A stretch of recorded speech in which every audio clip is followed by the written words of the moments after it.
大家好，蒸包子不要再提前发面了，教你一招，包子个个都是雪白松软又劲道，不破皮也不露馅，特别的省时又省力，新手小白也能一看就会哦。下面我们跟着视频看一下是怎么做的吧。首先我们准备一把头茬韭菜，洗干净之后给它控干水分，然后改刀给它切成小丁。有句俗话说得好，男不滤酒，女不滤藕，可想而知韭菜的营养有多丰富了。所以春天这个时候，正是韭菜最鲜嫩的时候，一定要多吃一点韭菜哦，对我们的身体好处非常多。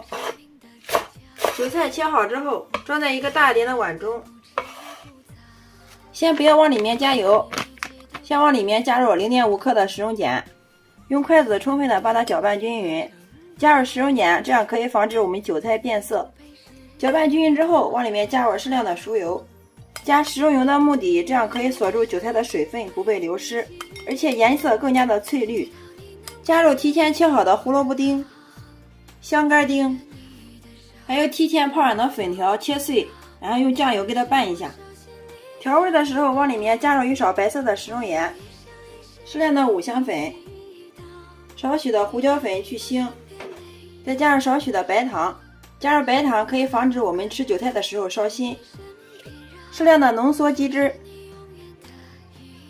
再加少许的蚝油，还有小磨香油。好啦，像这样就可以了。然后用筷子充分的把它们搅拌均匀，把所有的调料化开。搅拌均匀之后，香喷喷的韭菜粉条馅就调好了，看一下，太香了。下面准备一只漂亮的小碗，加入3克的酵母粉，3克的白糖促进酵母发酵。然后加入180克30度左右的温水，颠倒边快的搅拌，把白糖和酵母粉搅至融化。搅拌均匀之后，再往里面加入一个常温蛋清，再次给它搅拌均匀。然后分少量多次的倒在300克的面粉里面，颠倒边快的搅拌，把它们搅成絮状。水的量可以根据面粉的吸水性不同有所增减。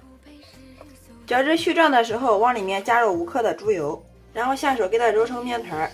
加入猪油可以使我们蒸出来的包子皮更加的洁白透亮，而且吃起来更加的香甜又劲道。最后我们一直给它揉成一个稍微偏硬的面团，像这样就可以了。俗话说得好，软面饺子，硬面包子。包子面我们一定要和硬一点哦，这样吃起来口感才会更加的筋道好吃。然后我们不用醒面，直接给它取出来，放到案板上面，继续给它揉，一直给它揉匀揉光。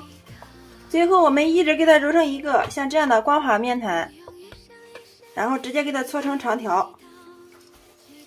然后我们给它出成一个大约40克1克的剂子就可以了。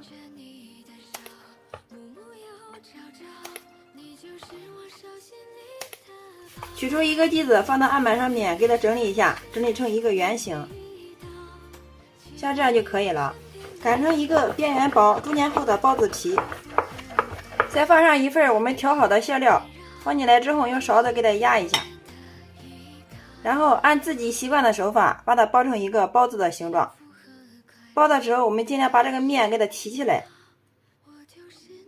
这样包出来包子褶子非常的好看。捏到最后的时候慢慢的往里面给它收，把尾巴处给它捏牢。好了，像这样一个漂亮的包子生胚就做好了。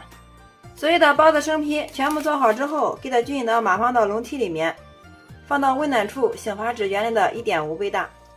15分钟之后，大家看一下，我们的包子生坯已经发了，个个都是胖乎乎的，并且用手摸起来能快速回弹，像这样就说明好了。然后盖上盖子，大火烧开，上气计时蒸10分钟，好了之后再焖上3分钟，这样可以防止包子不塌陷不回缩。时间到，我们打开盖子看一下。哇，大家看一下这个包子非常的漂亮，雪白雪白的，特别的暄软。好啦，像这样就可以了，然后我们给它盛出来。好啦，像这样我们的素馅包子就制作完成了。拿一根大家看一下，非常的蓬松暄软，不塌陷不破皮也不露馅。掰开来看一下里面，哇，太香了，一股浓浓的韭菜香扑鼻而来，韭菜颜色翠绿不变，看着就非常的有食欲哦。先来替大家尝一下，哇，真的非常的好吃，馅料鲜香味美，包子皮松软有劲道，里面加入了胡萝卜、豆干、粉条、韭菜，营养非常的全面。喜欢的朋友可以收藏起来试试哦，真的是非常的好吃。做法也是非常的简单，不需要发面，一次成型，新手小白也能一看就会哦。好啦，今天给大家分享蒸包子的小技巧就到这里啦。大家如果感觉我的视频对你有所帮助的话，麻烦动动您发财的小手，帮忙评论转发支持一下吧。非常感谢你的观看与支持，我们下个视频再见。